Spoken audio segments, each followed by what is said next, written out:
ए भैया, अब की एकजुट होके ग्राम पंचायत राज झुनी स्तंभरार से वार्ड सदस्य पद के उम्मीदवार सबसे अच्छा कार्य कुशल समाज सेवक मोहम्मद चुन्नू उर्फ बशीर।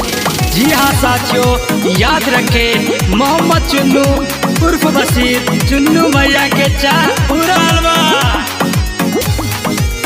ग्राम पंचायत राज झुनी स्तंभरार जिंदाबाद।